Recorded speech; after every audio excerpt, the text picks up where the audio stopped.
তাহলে আজকে সকালবেলা আমার স্কুলের যে প্রাইমারি সেকশনের হেডমাস্টার নির্মল দাস মহোদয় উনি আমাকে ফোন করে সকালবেলা জানান যে স্যার আমার রুমে ঢুকতে গিয়ে দেখে আমার রুমের তালাটা ভাঙা।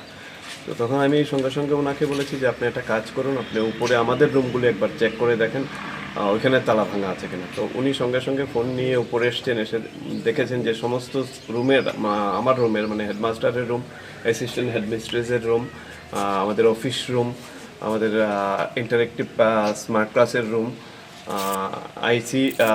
আইটি এবং আইসিটি ল্যাবের সমস্ত তালা ভাঙা আছে। তো সঙ্গে সঙ্গে খবর পেয়ে আমি আমাদের টিচারকে ফোন করেছি, অন্যান্যদের ফোন করেছি, ম্যাডামকে ফোন করেছি, এসএমসিকে ফোন করেছি এবং সঙ্গে সঙ্গে আমি রওনা দিয়ে স্কুলে এসেছি। আমাদের টিচাররা ইতিমধ্যে পৌঁছে গেছেন। ইতিমধ্যে এসএমসির চেয়ারপারসন, ভাইস চেয়ারপারসন, এসএমসি কমিটির অন্যান্য সদস্যরা সবাই এসে গেছেন। আমাদের চেয়ারম্যান পঞ্চায়েত সমিতি, বামুটি পঞ্চায়েত সমিতির চেয়ারপারসন উনিও এসে গেছেন। আমরা এসে দেখলাম যে আমাদের স্কুলের মোট 7টা রুমের তালা ভাঙা হয়েছে এবং এর মধ্যে টোটাল 23টা আলমারির ভাঙা হয়ে গেছে।